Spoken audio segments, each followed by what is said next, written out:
Why and how to forgive our parents. It's a very tender, layered, and deeply human topic.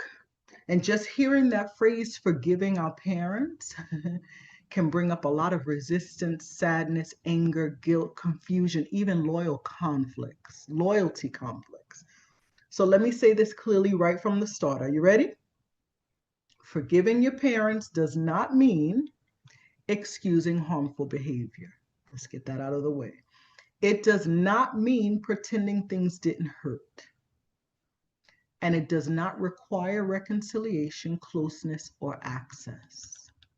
Forgiveness in this context is about your freedom. It's about releasing what continues to live inside your nervous system, your inner dialogue, and your body. So, this is for anyone who feels stuck carrying the resentment, grief, or that unmet longing toward their parents and wonders if forgiveness is possible or even desirable. So we're going to take it slow, we're going to be very gentle, and we're going to explore both the why and the how. Okay, so if that interests you, stay tuned. Okay, meanwhile, if you're new here, welcome. My name is Karen Marinez. I'm an emotional wellness coach. I help the exhausted woman who struggles to feel comfortable in her own skin, has low self-esteem, overextends herself to please others.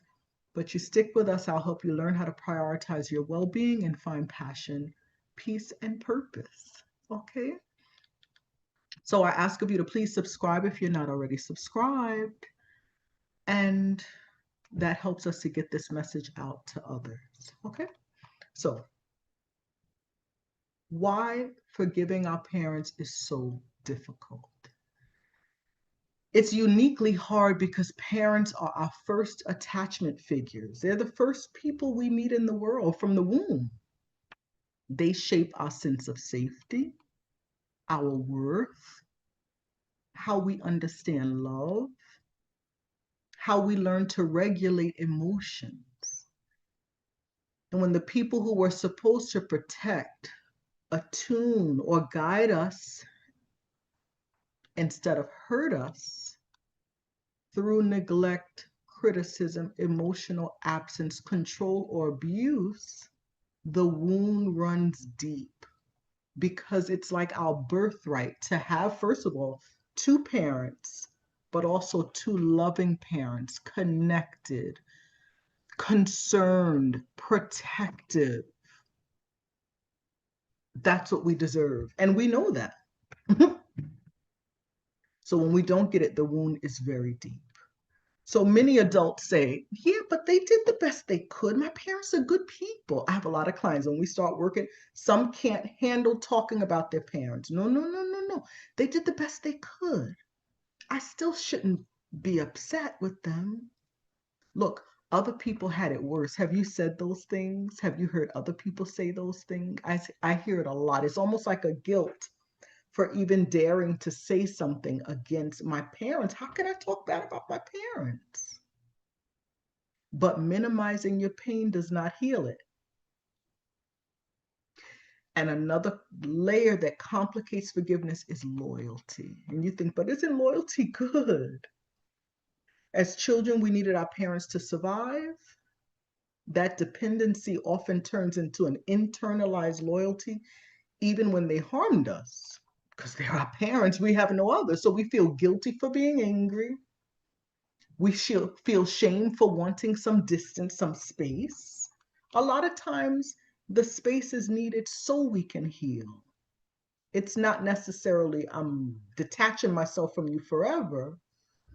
A lot of times when we're working things out, we kind of think in extremes. It's either this or that, or all or nothing. That's not necessarily how it has to be. We want some distance, some space, but we feel ashamed. Like, how could I want space from my mom or my dad, right? We also feel fear that acknowledging the truth makes us bad children. And worse, if we share it with somebody, the sins of our parents or the things they did wrong, it's that loyalty, like, I can't do that to them. So I usually get that. But she's a good person. I'm not saying your mother's not a good person, but she's imperfect and she makes mistakes. And those mistakes directly affected you, right? And hurt you. whether it was intentional or not. That's what we're focusing on, not the person themselves, but how their actions affected you in an unpleasant way. That's what we need to forgive. So here's something very important to remember. Unforgiven pain does not disappear. It only internalizes. And I have a lot of people, they say, oh, I'm done with that. I forgave my parents. But they haven't. When we start working together, we realize, oh, you haven't. I don't know if maybe it's the thing. It looks like a piece of my hair is hanging out, but I think that's the shadow. So how does it show up? This internalized, unforgiven pain. We think, I'm good. Oh, I forgave my parents. It shows up as anxiety, chronic self-criticism, people-pleasing. Here's a good one: difficulty trusting others, and repeating similar relational dynamics. We're going to get into that a little later. But forgiveness isn't about being noble. It's interrupting this cycle of people-pleasing, chronic self-criticism, distrust, anxiety. It's interrupting the cycle for our own good. And remember, forgiveness is so that we can have freedom. We think we have forgiven our parents, but it's deep. I'd rather not talk about it. Let me just forgive them. They didn't know any better, and I'll just move on with my life. But it's not that simple. We can't just wish it away or say, I have forgiven you, and it's gone. The body knows, and the body keeps score. Okay. Hey, Shani Lopez, and hey, Elvin. Welcome. If you're in here and you're subscribed, please join in the chat. Just say hey. It's good to know who's here. Okay. So we can't just wish it away with a wand, boop, it's gone. It doesn't happen like that. It's a process. A lot of times we don't want to deal with it. So we just, no, I've forgiven my parents a long time ago. But then you see them, or you see their, their name pops up on your screen and you're like, oh, you haven't forgiven them. You're not over it yet. Hey, Reignite Your Radiance. Welcome. Thanks for being here. So what forgiveness is and what it's not. Let's redefine forgiveness in a way that's emotionally honest, okay? Forgiveness is, if you're taking notes, you could write this down. Forgiveness is releasing the expectation that the past could have been different. That's a big one. Because we want what we didn't have. I was talking to a client earlier. Oh, Maggie and Annie, hey, Renee, hey guys, good to have you here. Welcome. We want what we want, and we want what we should have had back then. What was our birthright? Both parents giving us love, honor, protection, care, affection, and we didn't get it. We can still hold on to that expectation that it could have been different. It should have been different. And we have this indignation. How dare they have not done that to me? Forgiveness is releasing that expectation. It happened. It is what it is. That's part of forgiveness. It's also reclaiming your emotional energy, because we think we've forgiven and I've moved on. That's what everybody says. But your body is still living in the past. You still have issues with your parents. You see their name in your phone and it brings up bad emotion. You feel angry. They know how to all your trigger, all your buttons. They know how to push all your buttons. All of that takes emotional energy. When you can truly forgive them, those things don't come up. And you can have an interaction with them. You may see them calling. You don't want to answer the phone right then, but it doesn't cause this thing in you. No. So you reclaim your emotional energy. That's why forgiveness is freedom. because you're freed from, or just you get the jitters, the anxiety. Oh, what do they want? What are they going to say?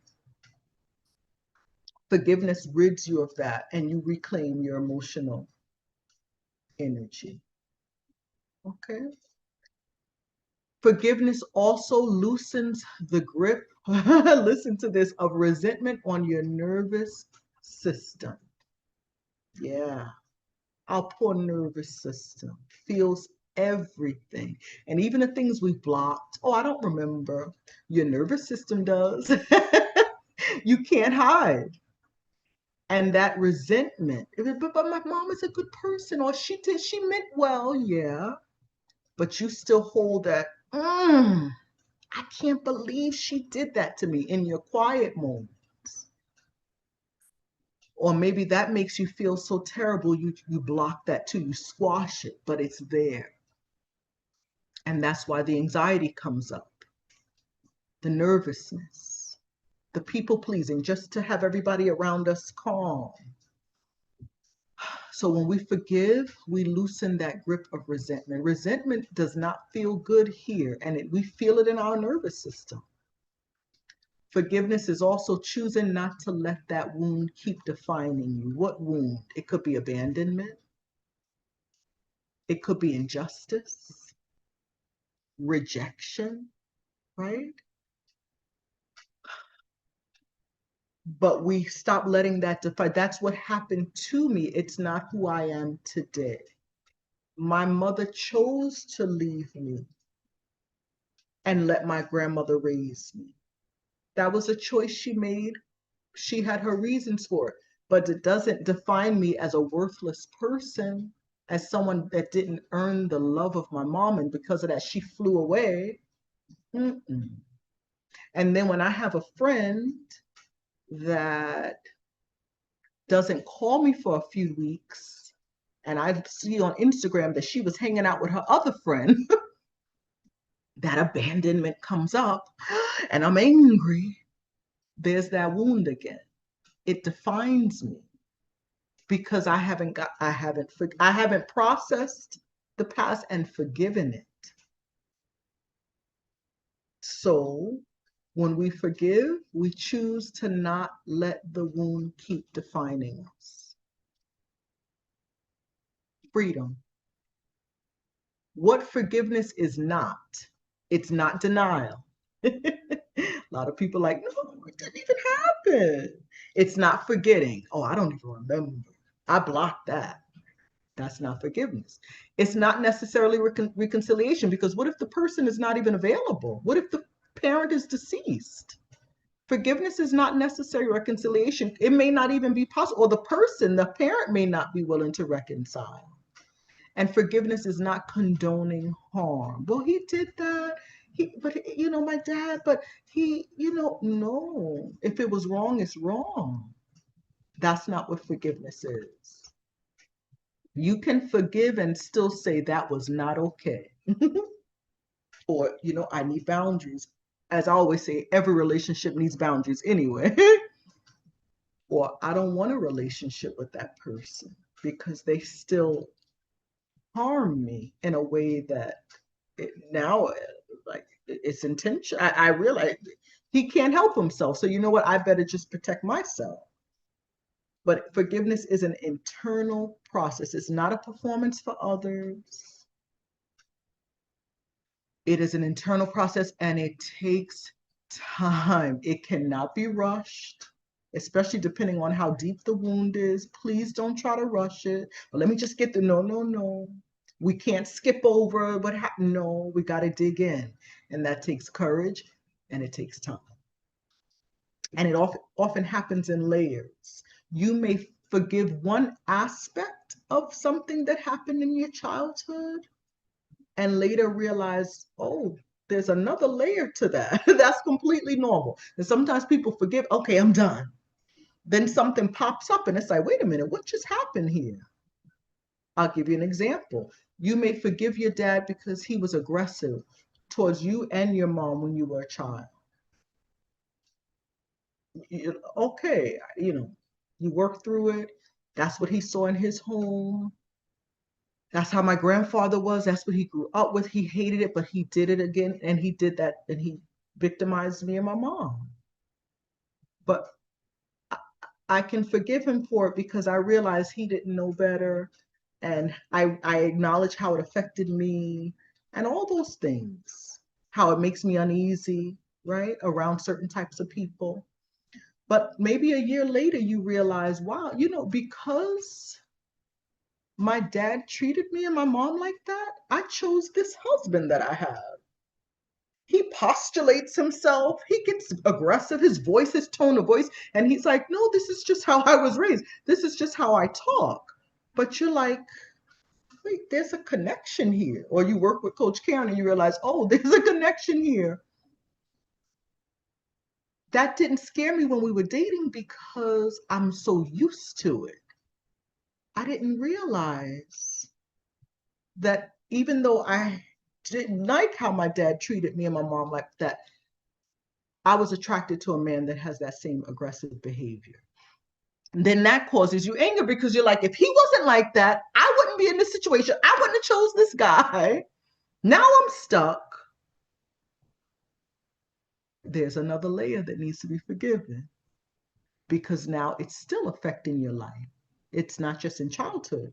That didn't cause it, but it led you to that particular mate who had those same qualities, and it was familiar to you and it attracted you. Instead of repelling you, it attracted you, and here you are. You see, forgiveness comes in layers. It's very interesting. Let me say hi. We got some people in the chat. Amina, hey. I said hi to my Maggie, Renee, hello, my Annie, Shani, it's Marilene. Oh, hey, nice to have you. Deanne, hello, my love. Wow, it's good to have you here. Itza and Carolyn. Very nice. Audis, hey, Audis. And who else? Musician advocates for health. Hello, hello. Good to have you all here. Welcome on this cold, snowy day. Those of you that are here in New York,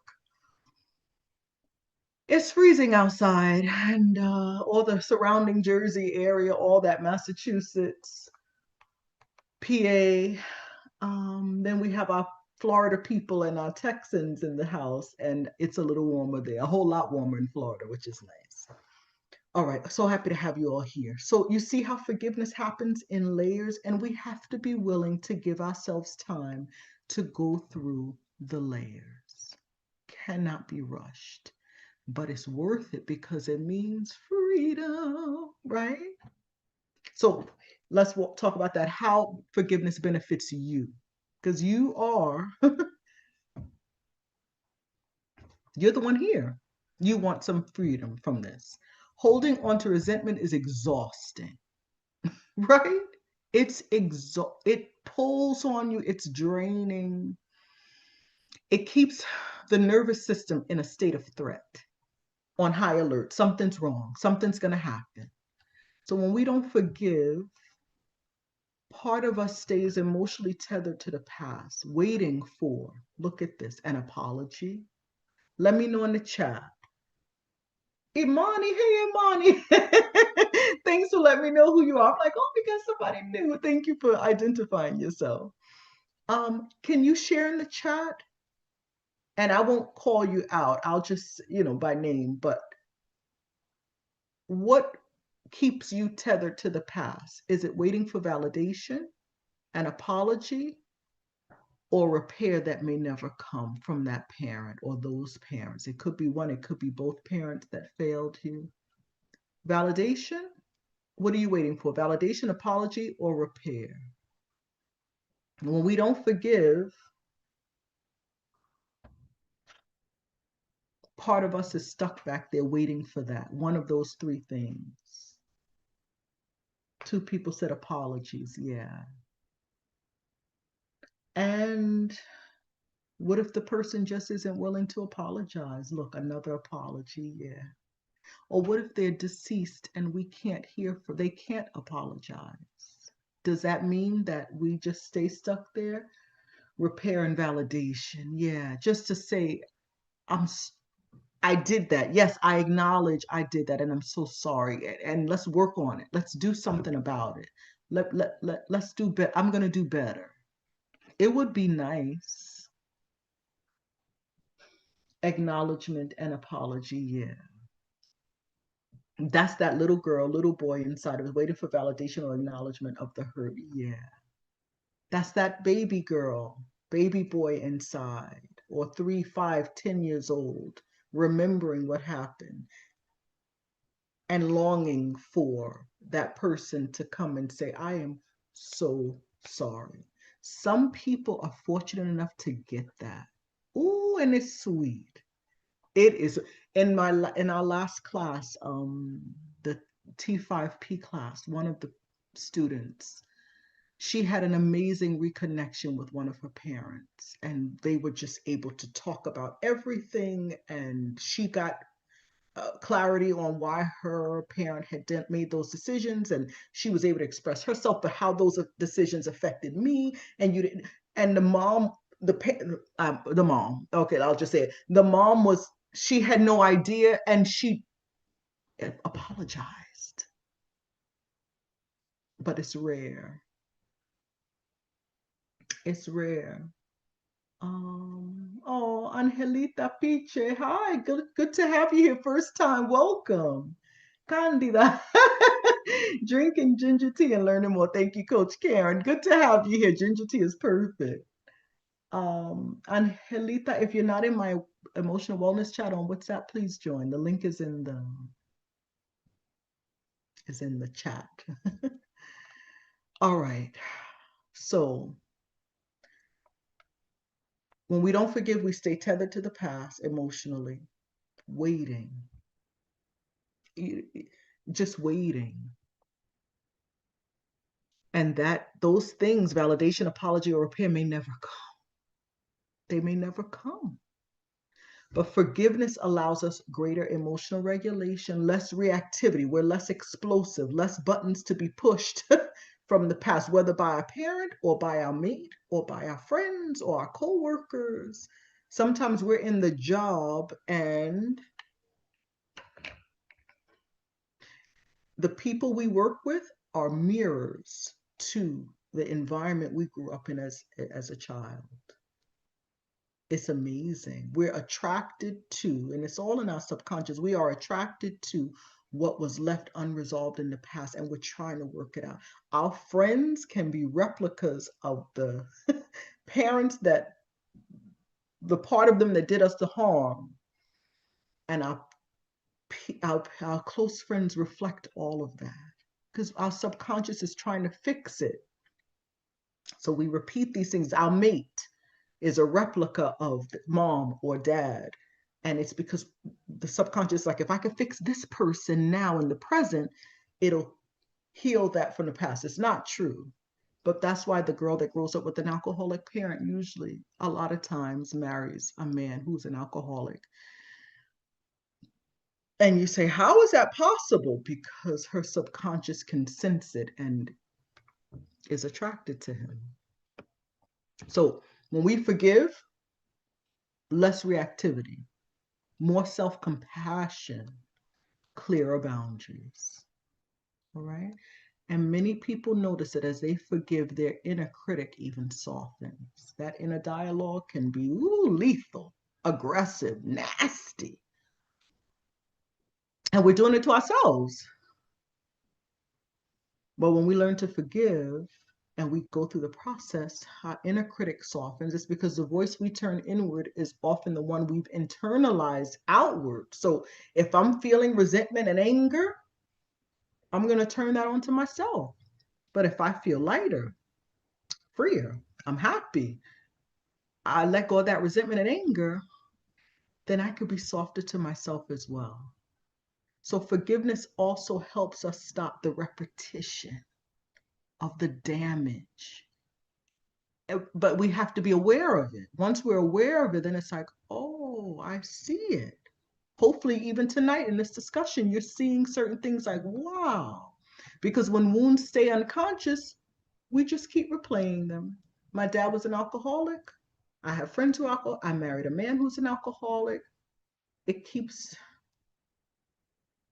it's the same scenario, just different protagonists. Can you see that in your life with your particular situation? And if it's not a mate, it's some other situation in your life that mirrors what it leaves you feeling the way that parent or those parents left you feeling back then. It could be that your dad was an alcoholic. You didn't marry an alcoholic, but your husband is a workaholic, or he's extremely busy with his life.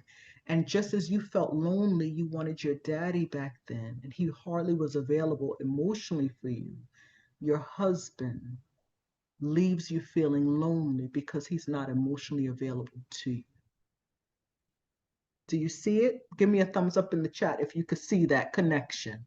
And so when wounds remain unconscious, like we're not aware, we replay them over and over and over. So we escaped home, 18 hours out of there, but we're still reliving. We're still reliving similar scenarios that leave us feeling exactly the same way. Mom rejected me. My mate leaves me feeling the same way. My best friend or my group of friends always leave me out. They always push me away. I always get overlooked for promotions on the job. Whatever the thing, it's going to appear. Now you could be aware of it. Okay, now that I don't have my glasses on because they were getting in my way, I got to lean in to see. Okay, nice. So, forgiveness helps stop the repetition.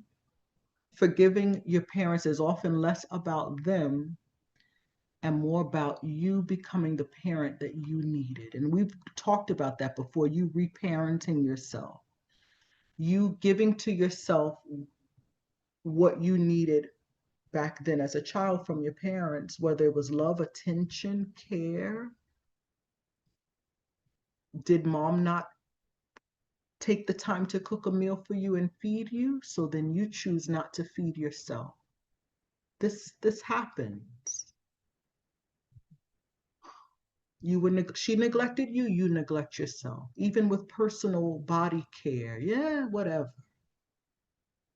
But now as an adult, you can choose to do those things for yourself, care for yourself, prioritize yourself. It's very important. Reparent yourself. You become the adult, the parent in your life, because now part of the forgiveness is not looking back to them to give you that longing of the validation, the apology. I'm an adult now. I'm taking responsibility for me. I'm going to do for me. It's empowering. I tell you that it's very, very empowering. I got to put the glasses back on.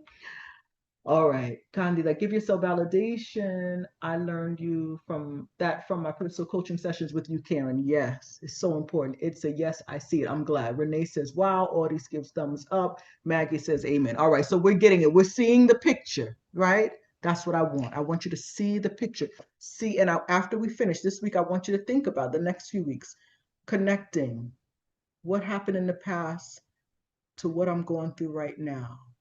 Try to see the big picture and the connection from the past to the present. It never fails because that subconscious is trying to get the past and heal it. But the way it goes about it, it's like, I don't want to do this again. I don't want to relive this again. If you heal it, you won't have to relive it again. But if you don't, it'll keep going on until you heal it. It's like pushing us. Work on it, work on it. Go to the past, heal it. Forgive your parents, work it out, work it out. So again, why is it important? Because it means your freedom, and your relief from all of that, release from the resentment and the anger, which are valid. But let's feel it, be intentional about it, and then do the forgiving. Not just walk around angry. Why am I angry? What am I angry about? What happened? Let me acknowledge it. What happened? You don't remember because you've blocked it? Ask one of your siblings. Talk to a neighbor, an auntie. What happened when I was something? They'll let you know. Somebody's got to remember. Okay, so how do you even begin to forgive your parents? Step one is acknowledge the reality. You cannot forgive what you refuse to name. Call it a name. Ask yourself, what did I not receive that I needed? And you could put that in the chat too if you'd like. What did you not receive that you needed as a child? And here's another question. What did I receive that I shouldn't have received? If you care to share, you could put in the chat and I won't call your name out. This isn't about blame, though. It's about the truth. Again, people hold back, oh, but my mom was a really good person. We're not saying that she wasn't. But she made mistakes that directly affected you and directly affect your life right now, today. So we're just calling it what it is. Name the thing. That's step one. You got to identify it, right? Love. I needed my parents' attention. You were left alone a lot. Yeah. You did not receive, people saying, love and attention. Too many responsibilities that were not mine to carry. That's what you received that you shouldn't have received. Very nice. Very good. And it didn't make them bad people. It's just, let's call it what it is. Let's name it. Very good. Y'all are doing great. Step 2 is validate the child within you. So a lot of times forgiveness gets blocked because the inner child feels unheard, right? Like, how can you forgive? How can I forgive if it's so much I want to say? You could say to yourself, like someone said, I needed attention from my parents. I see how lonely that was for you. This is you parenting, talking to yourself. You didn't imagine that. It really happened. Here's another one. You didn't deserve that. Like all that responsibility. Yeah. And someone said what they didn't receive is being told that she was loved and worthy. Oh. So I challenge you to look in the mirror every day and say that to yourself. You are loved and worthy. You're beautiful. It might be hard because you didn't hear it from them. It might be hard for you to say it, but say it anyway. Okay. It's really important. That child needs to be validated. That child needs to be heard. Like, okay, this happened. You were given too much responsibility. You weren't validated. You weren't told you were worthy and loved. But that child needs to have the opportunity to say that, to express, because as a child, you probably didn't really have a choice. You didn't really have a voice. The one here that had too much responsibility to say, Ma, like, this is way too much. I'm cooking, cleaning, taking care of my siblings. That's way too much for me. If you said it, it would have probably been ignored anyway. So you may not have said it. But now you want to validate that child and say, I see what you went through. It was rough. That was lonely. Yeah, that was tough. That was way too much responsibility. Look her in the eye and tell her. Validate what she went through. And this is so important because we cannot bypass grief. That child needs to be allowed to mourn what she or he did not have. I'm going to do another video on how do we grieve something like this. It's so deep. It's very deep, but grief cannot be overlooked. Can't go past it. No, it has to be felt. So let that child be heard. Let her say what she or him, what they need to say.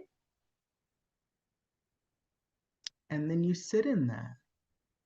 To say it, you may cry, you may weep. You may need to throw yourself on the floor, roll around, punch a pillow, get in your car, drive somewhere and just scream. Do it. You got to let it out, because if not, all of that is in you. It's going through every fiber of your being. It's in your soul. Your nervous system feels it. And that's where the anxiety comes from. That's where the racing thoughts. You're here, but you're not here because you're thinking about tomorrow morning when I get to work, what I have to do. All of that comes from that grief that has been unexpressed. You gotta let it out. Give yourself permission to grieve. It's okay.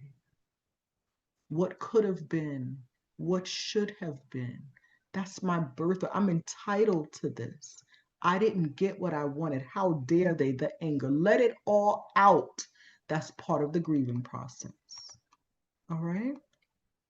And step number 3, no choice and no voice. Wow. Yeah. Somebody put, yeah. And we need the voice. So you can put the mic up to the little girl, little boy. Say it. Say it. You could say it now. It's safe. I got you. Okay, step number 3 is separate understanding from excusing. This is another one, really good. You may come to understand your parents' limitations, their trauma, their conditioning, how they were raised. And that understanding can soften anger. Because you're like, I get it. Oh my goodness, when I heard about how my grandfather was, no wonder my dad was the way he was or whatever. But it should never silence your pain. We take that understanding, but I know why, because he had it rough too growing up, so he couldn't help himself. But it doesn't give you license to silence your pain. It still caused you pain, and you have to let it out, and you have to grieve it. We can't skip over these. People try to skip, it never works because you can't. So the understanding helps you to soften the anger, but the anger is still there, as it should be. A mother that loses a child, she's not just hurt, she's angry. I birthed my baby, that baby should still be in my arms. She's entitled to feel that. It's not fair. We know what's fair and not fair. Say it. And feel the anger. That's a part of the grieving. You cannot jump over it. I don't like feeling angry. I don't like, you feel it anyway. It's just you're squashing it. So you're like this. Or you suffer from a mild depression all the time. You carry it in your being. Let it go. Let it out. It needs to have a voice, a scream, a yell, inside the pillow, to the pillow. Do what you got. Do what you got to do to let it out. Okay? Both truths can exist. Listen, they were wounded. My parents were wounded. Oh, look. Okay. Zoom is, I raised my hand and okay. Both can be true, that they were wounded and I was hurt. They can coexist. But just because they were wounded doesn't mean that I can't hurt. It hurt. Acknowledge the pain. Candida said, let me put my glasses back on. I feel like an old lady. I learned to forgive as I want to be forgiven. Our parents did not know better. When we know better, we do better, but it still hurts. Exactly. Somebody else said we excuse and justify their actions. Let me just keep my glasses on. Exactly. And we do that out of that loyalty and, oh, but they were good and they did the best that they could. But it doesn't take away our pain. Okay. So that's number 3, separate understanding from excusing. We don't want to excuse them, we want to understand. All right. And if you don't know the why, some people have parents, they have no idea what their grandparents were like, what their parents' childhood was like. Ask, if they don't want to tell you or they're not around anymore, ask an aunt or an uncle or a cousin. Somebody knows. A neighbor. It's worth finding out because it helps to understand, because of course we blame ourselves. It's me. I'm a terrible person. That's why my dad used to yell at me, or that's why they gave me so much response, or whatever the thing, they neglected me. But it's not us. You realize, oh, it's them. When you get the real deal, you realize, oh, yeah, they had a lot of issues. It helps. It helps because we're learning about ourselves. It helps us to get the whole picture. And step number 4, release the fantasy of repair. This is one of the hardest steps. So letting go of the hope that one day they'll see me, they'll apologize, they'll change. we have to be realistic to know that may not happen. If it does, good for you. It's cause for celebration. But realistically, it's rare. And there again, grief over that I may never get from my parent what I feel I deserve from them. Dad is still alive, but he's never going to validate me or say sorry to me or acknowledge what happened. He doesn't even want to talk about the past. A lot of parents, you try to go to them and they're like, I leave the past in the past. The grief is real. So again, cry, wail over what should have been, what you don't have, what you didn't have. It's work. Cry it out, grieve it. Be intentional about the grief, because on the other side of that is freedom. It's a beautiful thing. It hurts while you're going through it. Some people don't want to feel that pain. Like I felt it back then. I don't want to bring that up, but you, whether you bring it up or not, you still feel it every day, all day. It's in your bones, it's in your soul, it's in your nervous system. That means it's in your sheets, it's in your clothes. It's on your couch, wherever you sit, it's there. It's there. So it's better to get the courage and face it head on so you can be over it. Step number 5, choose yourself. Forgiveness often sounds like this, and I love this. Here's the freedom and liberation. I no longer need you to be different for me to be whole. I'm whole with or without you changing. That's some empowering, that's some power. And thankfully, because what if the parent is deceased? Does that mean you'd have to walk through life never forgiving them, never moving on? No, not at all. I no longer need you to be different from me to be whole. And it's a choice that we have to make again and again and again. We're choosing to not try to change them. That's my dad. That's my mom. Or that's how she was because they're deceased, or he was. That has nothing to do with us forgiving them and being whole, healing. I love that. It's all about you. It's all about me. Part number 5, when forgiveness is not yet possible, sometimes forgiveness is premature. If you're actively angry, unsafe, or overwhelmed, maybe you live with your parents still. And you like, this is an everyday thing. They have not changed. You're overwhelmed, you're unsafe, you're angry. It doesn't mean you failed. Anger can be it's a protection, because distance can be healing. You may physically need distance. It's okay. Maybe right now you are not ready to forgive. It's okay. A more honest goal may be neutrality. That hearing about your parent or thinking about them or seeing them calling you doesn't raise your blood pressure anymore, or it doesn't give you the jitters. You become very, because the person is calling you. That's progress, that you're more neutral. Not nervous, not anxious either. Or you're not dependent on them emotionally anymore. You're not looking for their approval and validation. That's a step in the right direction. You're not ready for the forgiveness yet, but you realize I need to validate myself. I need to give myself the love, and I will. I choose to do it daily. So I'm not attached to them emotionally, longing and hungering for what they will never be able to give me.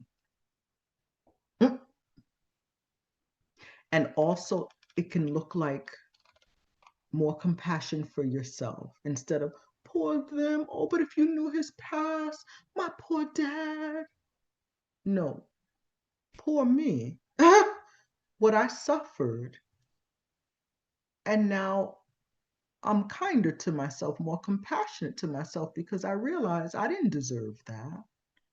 You see, those are steps towards forgiveness, because forgiveness cannot be forced. It comes when the nervous system feels safe enough to let go, because this is unforgiveness is this. You're still holding on to the person. But forgiveness, let it go. Yeah. Beautiful. But it takes time, and we have to give ourselves that time. No rushing over here. It's like if you have a wound, you what's the word? Scratch yourself. Oh my goodness, I was gonna say knife. What's the word? Oh my God, you harm yourself, and you have an open scar here. You can't force it to heal. The body's gonna take its time healing, right? You put the antibiotic ointment on it, and then you cover. You put the Band-Aid, and it will take its time. In a few days, it'll heal, but you can't rush that. It's the same thing with this forgiveness process. All right.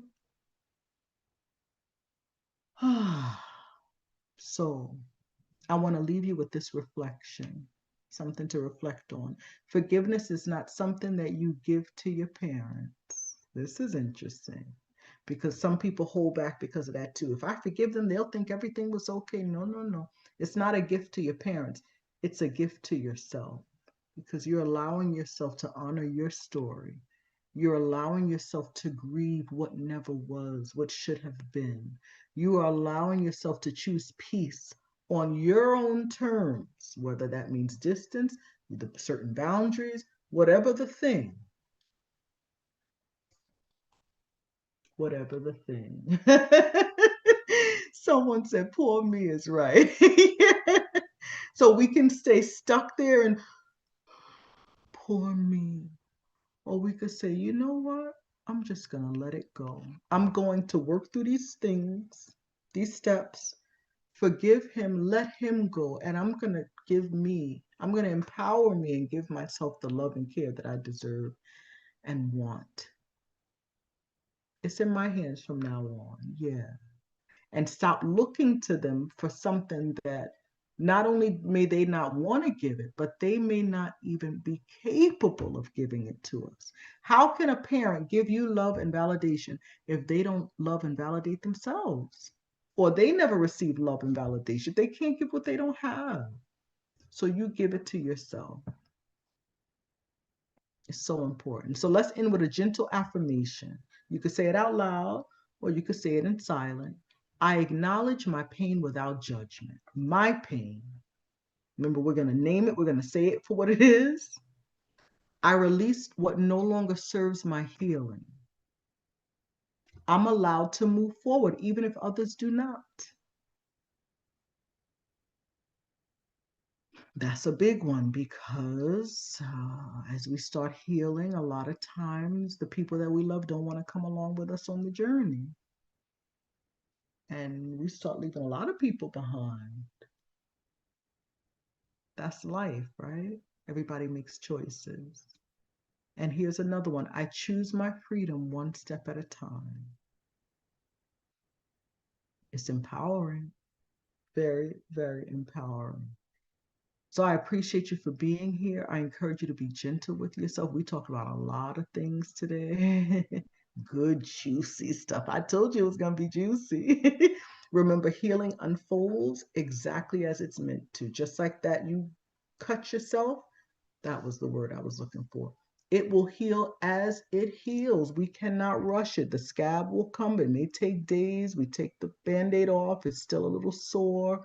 We keep treating it. We put the ointment on, and then maybe a week later, it's okay, depending on how deep the cut was. Some of us have very, very deep cuts from our childhood, from our past. All right. Anybody have a question for me? Any questions? So the next video will be about how to grieve. How to grieve in general, but especially something like this with a parent. acknowledging it is so important. If there are no questions, we're going to close out. I love you all so much. You did great. I loved when you said, I see it. I see it. We're still growing together, and it's beautiful. Keep up the good work. Again, work on that inner dialogue. Work on identifying what happened to me. What caused me so much pain?